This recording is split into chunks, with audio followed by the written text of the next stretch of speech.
What's up, gamers? The Red Dragon here, and we are checking out some Black Ops 2 gameplay. This is the map Raid, and we are running with the PDW. Got lightweight, hardline, dexterity, and extreme conditioning on. If you're looking for a gun that packs a good little punch up close and personal, I'm really becoming a fan of this PDW. I really like it. It seems to do pretty well, and it has 50 rounds in the clip, so a nice little clip so that you're not going to run out of bullets if you come into a group of players out there. So I wanted to kind of do a video just giving you my first thoughts and opinions on the gameplay. I've been playing for quite a few hours on the multiplayer. The first thing that I will say is I'll start off by bragging a little bit on Call of Duty, because no matter what, you can't deny that one thing Call of Duty does for the players is they give them options. You have tons and tons of playlists on multiplayer, tons of different game modes. They've added some new ones, so they already do a good job of that in past games, but they've taken it even further. They've added some new game modes. They've added some more playlists. They've added the league ladder. So just as far as options go, you know, not even looking at zombies or the single-player Strike Force mode, you have options in Black Ops 2. So that is one thing that's really important, to keep a game fresh. I thought this was funny. Everybody was jumping out the window trying to get those tags, but you die if you go out the window. It's the window of death.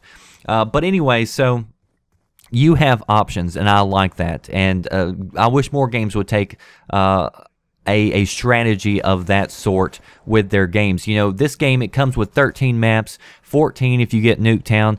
And most games, for AAA shooters, you might get lucky if you have 7 or 8 maps. So Call of Duty does an awesome job in that category. But looking at Black Ops 2, if you just look at the game, you know, this doesn't look too different from past Call of Duty games. So if you're sitting there looking at this and you're like, you know what, I haven't liked past Call of Duty games, so why would this one be any different? There are some minor tweaks here or there that make actually, I would say they're minor tweaks that make a big change or a big notice, at least for me. So anyway, as far as graphically speaking goes, there's not much in the way of new. The one thing that I will say is I think the colors are a little bit more vibrant. In past Call of Duty games, the colors have been, I guess, kind of bland.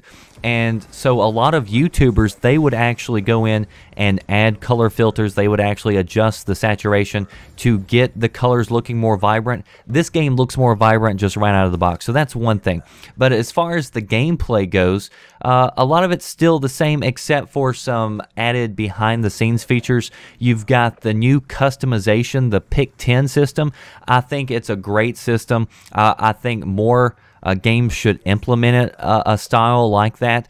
I did a really in-depth tutorial and walkthrough for the Pick 10 customization system. If you want to check that out, I'll leave a link in the description box. But I think that's one big notice. I know that I've messed with my customization and cared more about my gear and setup than in past Call of Duty games. So that's been one change for me. The other big change is this score streak meter down in the bottom right hand corner. So we are playing kill confirmed, and I've been on the move, but I'm being kind of careful right now because I'm trying to rank up my last little perk that I'm getting here, which is a warship that I can call in. But this score streak, you know, in the past Call of Duty games, you were rewarded by kills. So you would kill somebody, you were rewarded. I didn't really care for that system. That's why I really haven't cared for a lot of Call of Duty games, because the game overall promotes, I think, camping in some ways. It promotes that lone wolf approach where it's not really team oriented, and I'm just more of a team oriented player. That's the kind of games that I enjoy playing, and so for me, the score streak meter, changing it from, you know, kill streak to score streak, that actually made a huge impact, because one, I'm finding that I'm using my rewards a lot more. I'm getting to call in stuff more because I am an objective player, and the game now rewards you really well for playing the objective and doing things. So we were playing kill confirmed, so every time I killed somebody, I got rewarded, and I got points towards my streak. Every time that I captured a dog tag, whether it was me confirming a kill for myself or for somebody else, it rewarded me with points. So it rewards you for doing things, for capturing objectives, for capturing flags, for defending objectives.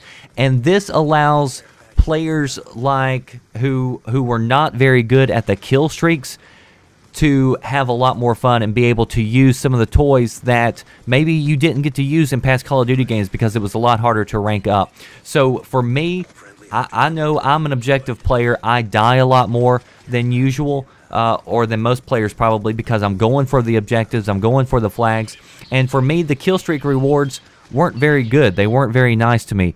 In this game, the score streak, the way it's set up, kind of like Medal of Honor, it works for me really well. And for me, it's caused me to enjoy this game a whole lot more than in games in the past. So for me, Black Ops 2, thumbs up. I like it. I think the changes that have been made have been great. I know they seem minor, but for me, they made big changes. I think the key here is that Black Ops 2 is inviting. It's so much more inviting, I think, than past Call of Duty games. The customization system, I mean, they did away with the pro perks. They made it a lot nicer, a lot easier to use.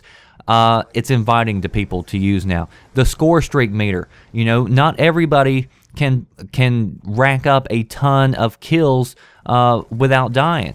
And so now they reward you by playing the objective. So I think that is more inviting to players who tend to play more objective games. So I think the game is inviting is the word. I wouldn't say that it's easier, because you will still get raped if you go out there and go head-to-head against somebody who's really good with the game, and if you just put yourself out there. So I think the game is starting to play smarter. That's my opinion. Let me know yours below.